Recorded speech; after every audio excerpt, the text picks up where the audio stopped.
Yo, what's up, y'all? Welcome back to UndergroundWellness.com. Today we're talking about something very important and also incredibly misunderstood. We're talking about stomach acid and why it's actually good for you. There's like this war going on right now against stomach acid. It's been going on for a really long time, as a matter of fact. We've got things like Tums and Rolaids and acid blocking drugs that are sold over the counter that make tons of money for the pharmaceutical companies, but at the same time, most people who are using them actually don't need them, and I will show you why. So today we're going to go through some of the physiology of digestion and why hydrochloric acid or stomach acid is so important for making all of the things in there work. Number two, we're going to talk about hypochlorhydria, or having not enough stomach acid and some of the problems that may ensue. We're also going to talk about some solutions, because I know you guys want to fix this the right way, so I will certainly point you in the right direction. So first and foremost, your digestive process actually starts before you eat food.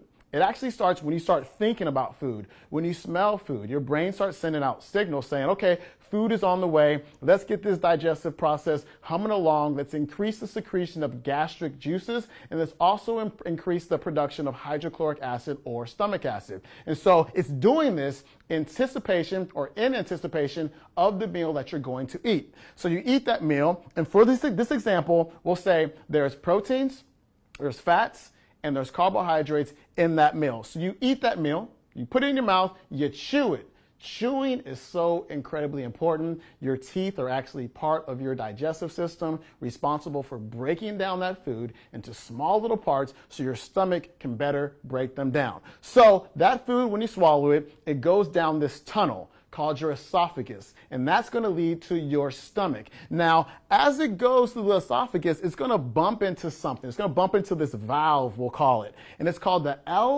LES, or your lower esophageal sphincter, right? That's the border. That's the bridge between the esophagus and the nature of the stomach. And when I say nature of the stomach, I mean that acidic nature of the stomach. A lot of people ask this, a really good question. They ask me, well, the stomach's made out of protein, and the stomach acid is produced by the stomach, and that stomach acid breaks down protein. So why doesn't the stomach acid just chew right through the stomach? And that's a really good question. It's because the stomach makes this substance that kind of acts like a force field that keeps the hydrochloric acid from breaking down the stomach cells and tissues. Now, the esophagus does not have that luxury. It does not have that same protection. So this valve right here is very important because it keeps the acidic food and the acid from going back up to the esophagus, where it can cause damage to the esophageal tissues, and that causes heartburn. Now, one thing you're going to learn in this video is that 90% of the time, heartburn is not caused by too much stomach acid. It's actually caused by too little stomach acid. I'll show you why in just a bit. So food goes into the stomach. It gets, the stomach produces the hydrochloric acid, and it's the production of the hydrochloric acid that's going to stimulate the production of an enzyme called pepsin. Now, pepsin is an enzyme that's important for the breakdown of protein. So the pepsin's working on the protein in your meal, and other stuff's happening to break down some of the fats and break down a little bit of the carbohydrates, on. And 2 hours later, you're left with something that really doesn't look much like food anymore. It's like this nasty looking acidic soup that's called chyme. Okay, so this chyme is sitting here in the stomach, hanging out, being slowly released into the small intestine. You know, the small intestine is really important for the absorption of the nutrients that comes from your food. Really, really important. Now, a couple of things are going to happen in the small intestine that are really important. Actually, there's a whole bunch of things that happen in the small intestine. We're going to talk about two. Number one is the release of bile. Now, your liver is where bile is produced. Gallbladder is where the bile is stored. So when fat comes through, the gallbladder squeezes, bile comes out, and it helps to emulsify the fats. Well, emulsification of fats. What are you talking about, Sean? Well, fats and water don't mix very well. And the small intestine is a very watery place. So that bile is going to come out and take these fat particles and break them down into itty little bitty droplets so you can digest them better. Really important right there. Number two thing that happens that's critically important is the pancreas is going to produce digestive enzymes that help you break down proteins with their proteases, or carbohydrates with amylase, or fat with lipase. And so these two functions here from the liver, gallbladder, as well as the pancreas help to further break down your food into little parts so you can absorb them better and get the nutrition that you need. However, your liver, gallbladder, and your pancreas, they have like an on-off switch, right? So we have to think about what's going to flip that switch. What initiates it? What initiates that flipping is the acidity of the chyme coming out of the stomach and going into the small intestines. So the chyme comes in, and the liver and the gallbladder and the pancreas, they go, acid's here. Let's turn on and let's do our jobs, right? However, if there's not enough stomach acid, then the chyme is not sufficiently acidic to flip those switches so the liver, gallbladder, as well as the pancreas can do their jobs optimally. It's a domino effect. And the domino effect starts right here in the stomach with the production of stomach acid. Hugely important. If this isn't working, this isn't working. If this isn't working, this isn't working. It's like that statement, as above, so below. If what's above isn't working, what's below doesn't work either. Let's talk more about things not working. Let's talk about hypochlorhydria, or not enough stomach acid. Now, when you think about acid, you think about pH. And so in a normal stomach that makes sufficient stomach acid, the pH is going to be somewhere between 1 and 3. In a stomach that doesn't produce enough stomach acid, the pH is going to be between 4 and 7. Now, it's a really good book that I'm reading right now, Digestive Health with Real Food. Everybody should read it. And she talks about a study. And this study found that when the stomach is of normal pH, a normal pH of 2.5, that stomach can break down 75% of the protein in beef.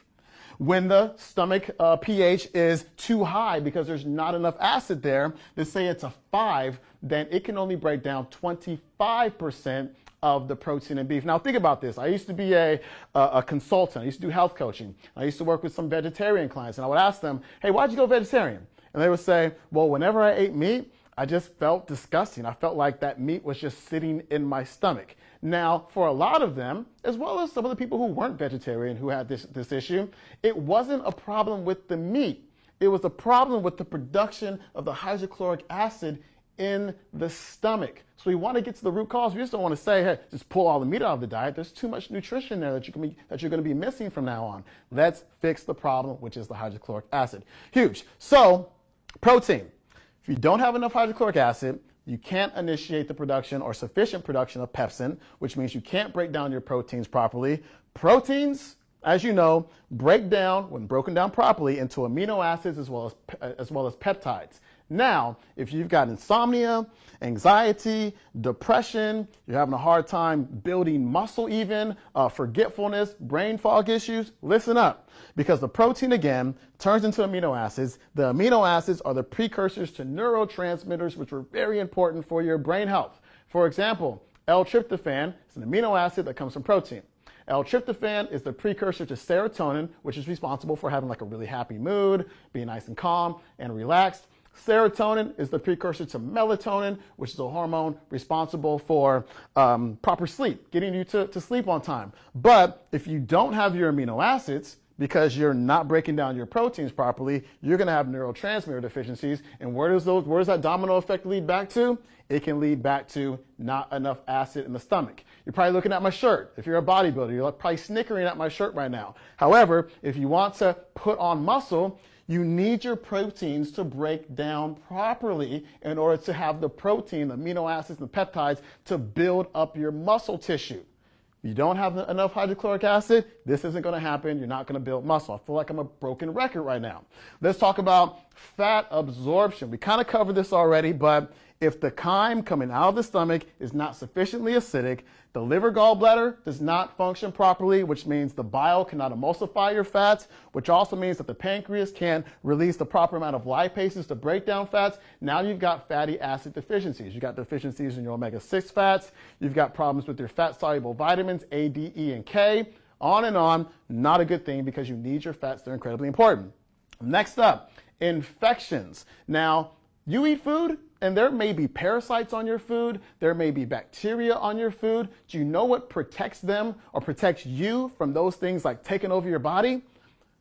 The stomach acid in your stomach. See, when stomach acid is at the normal pH between 1 and 3, parasites and bacteria, at least most of them, cannot live there for more than 15 minutes. However, if you have not enough stomach acid and your pH is too high, parasites and bacteria are just kind of hanging out. They're just chilling. They're passing through the stomach, getting into the small intestine, and they're just setting up shop. Now, I told you I was going to enlighten you about why not enough stomach acid causes heartburn. This is where it's at right here. Now, bacteria are coming in through your food and through drinks and through other sources. It's not acidic enough to kill them. These bacteria are setting up shop in your small intestines. Now, what bacteria really like are carbohydrates. They like to feed on carbohydrates. So, since you're not producing enough stomach acid, you're not producing enough amylase and these other enzymes that break down carbohydrates. So you have these incompletely broken down carbohydrates in here hanging out with bacteria that love to eat them. So the bacteria in there just eating, hanging out. Now you're getting bloated. You're getting a lot of what's called intra-abdominal pressure going on, all of this gas going on in here, which is pushing back through the stomach, which is now pushing through this valve and opening up that valve due to the pressure gradient and allowing acid and food contents to come back up into the esophagus, thus causing heartburn and damage to the tissues of the esophagus. Now let's talk about solutions. First and foremost, I'm not suggesting that anybody who is taking a doctor-prescribed acid blocking drug go off that drug today because you watched this video. That's something that you talk to your doctor about, or you talk to a functional medicine doctor about. It did not come from me. I am not suggesting that to you at all. What I can suggest are a few things. Number one, betaine HCl. It's a supplement. You can get it in 1,000 milligram capsules from any local health food store. You take it with meals. It helps to increase your hydrochloric acid levels so you can not only break down your food properly, but also initiate this sequence of events that happens in order to have proper digestion and breakdown of your food. Start with one on day one. So just 1,000 milligram capsule, take it with meals that have protein and fats in them. If you're just eating a carbohydrate only meal, you probably don't need to take this supplement with that particular meal, but start with one, see how you feel. The next day, do 2 with your meals, see how you feel, then do 3 with your meals and see what works best. You'll know when you've taken too much because you'll feel a little bit of heat in your chest. So if you take 5 and you feel heat in your chest, it means that you should back off to 4, and that'll work really well for you.